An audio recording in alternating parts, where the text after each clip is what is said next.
Alrighty, how we doing, everybody? It's Bobby Gaines again. Hope we're all having a great October. In the past, obviously, I've mentioned how much October means to me, and one of those reasons is now upon us, and that is October postseason baseball. Now, obviously, being a Sox fan, I'm going to be a little biased today, but I am going to make an effort to recognize all of the remaining playoff teams, although we technically don't know who the wild card winner is in the AL yet. But we've got a lot of storylines in MLB. You got the Los Angeles Dodgers, once favored to go to the World Series, then they stumbled down the stretch. But then they got UCL Puig. Yeah, UCL Puig, try saying that. They have Greinke, a very strong starting staff, and now the Dodgers are once again considered World Series contenders. So, a team that was never expected to contend for anything were the Boston Red Sox, and they are now one of the best teams in baseball, and we're going to see what happens there. Now, Detroit, the Detroit Tigers, again, the American League equivalent of the Dodgers, were expected to be this juggernaut powerhouse, and for the most part, they performed up to performance. They were one of the few teams, along with the Athletics and maybe the Cardinals, that did what people thought they would do. Along the way, though, you had a lot of surprise teams. You had the Pittsburgh Pirates, you had the Kansas City Royals holding on to the last few days of the season to be in playoff contention. The Tampa Bay Rays also, in a way, they haven't performed as well as people thought they would, but that's because the Red Sox have been so dominant this season. And the Rays still have one of the most dominant staffs in baseball, I believe. So as a Red Sox fan, I would very much not like to face them if I can avoid it. But even so, I am confident in the Red Sox, having played the Rays so many times, that we could take them out. Then again, I thought that in 2008. So you just never know with the baseball playoffs. So for fans of all the teams that are in the playoffs, that barely missed the playoffs, or even Cincinnati, who made the playoffs technically and then lost, but it's just been a whirlwind of an MLB season, and it's the beginning of October, so in addition to everything else you might have on your agenda, raking up leaves, doing Halloween type things, well, put the postseason up there as well, because there are some great teams that are already in it. It's going to be kind of weird, actually, seeing some teams we don't usually see. I know Oakland's been there before, but in the last couple of years they've been kind of a new, reinvented team as far as, they got a really good lineup now, and they have good pitching. The Indians have been everybody's kind of quiet favorite as far as just being a likable team that really performed above standards, and they're right there too. You got the Indians, you got the Athletics. Who are you forgetting? Who am I forgetting here? The Pirates, again, getting in as a wild card, but like a 92-win wild card. Who would have thought the Pirates could win that many games after literally not having a winning season for 20 years? So now they're in the conversation in the NL, as is everybody. The Dodgers winning an NL West that was far from spectacular, but still, the Dodgers played some great baseball. Phillies, again, had a very disappointing season, like their second straight losing season after being World Series contenders a few years ago. The Yankees, expected to be in the cellar, put on another pretty decent show. It just didn't hold up at the end. I will admit I kind of predicted the Yankees wouldn't make the playoffs. You can go back and check that. I didn't say that it would be a debacle. I just said that the Yankees just wouldn't have enough at the end of the day, and that's what ended up happening. I don't think the Yankees will ever have, and I don't want to say that, but ever have a really lousy team, even a 60-win team like the Red Sox had a year ago. I think the Yankees will always be in it. I just think currently, as they are made up right now, they're at best a first-round playoff team, and just this year they didn't make that. So, no knock on the Yankees, and the Orioles took a slight step back, but again, you got to look out for them in the future. The Toronto Blue Jays, the must-win team of the year, did not win. They were actually pretty lousy from the get-go.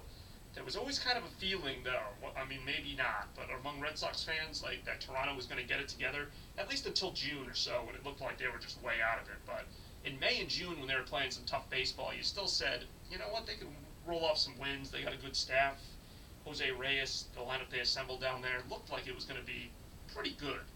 Then again, this literally seems like the third or fourth time that people have said the Blue Jays are significantly improved, and they end up finishing last again. So that's what I mean, and that's what's going to make this postseason so interesting. Now, obviously, I'm going to talk about the Red Sox. They open up tomorrow night against either Tampa or Cleveland. We're going to see which one it is. Either way, to be honest, I like their chances in the series, but in the long run, I'm still not sure. And I can't emphasize enough that yes, the Red Sox making the playoffs this year was a surprise, but was it a huge surprise? Not necessarily.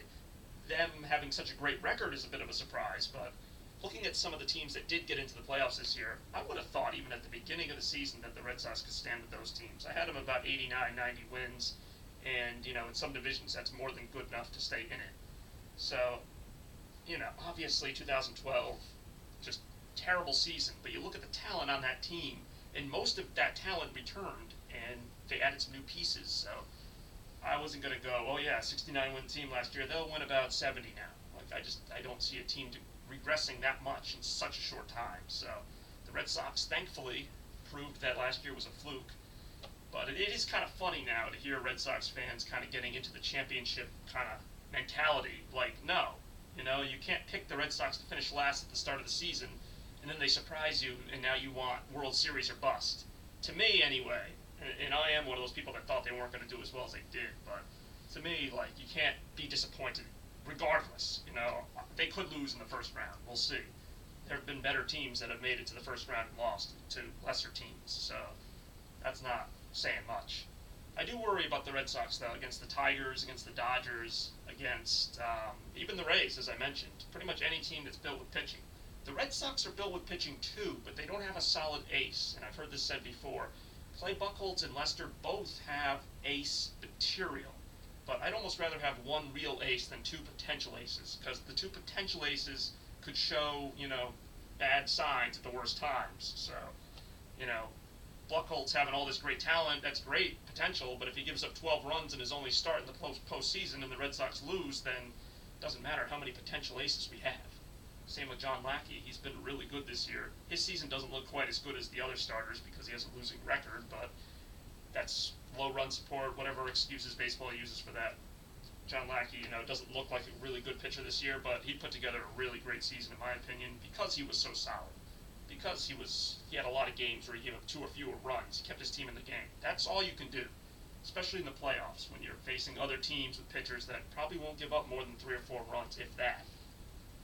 And again, that's why I worry about the 0-13 Red Sox, only because, I don't know, I'm a big believer in team chemistry. The Red Sox obviously addressed that issue, and to a lot of people it seemed like kind of a PR move. It seemed like the Red Sox were just getting nice guys to pal around with just to look good for the media, but then, will they still be any good? It turns out they have been, and they've kind of kept up with their talk. They came in to win, and they've won to this point, but let's see what happens, because as much as I love the 2003 Red Sox, who this team is compared to, the 2003 Red Sox had a great chemistry with Kevin Millar, Bill Miller, and some of the other kind of unknowns coming in and stabilizing a team that didn't look like it was going anywhere, taking them to the playoffs, but the thing is, the 2003 Red Sox also had one of the most crushing defeats in playoff history, definitely in my lifetime, was losing to the Yankees in Game 7. So, I'd hate to see this team, I'd love to see this team fight with all their might, but I would just hate for there to be another kind of Detroit moment where they go to Detroit and they just can't keep up with them. Luckily, they have home field in this series, in any series,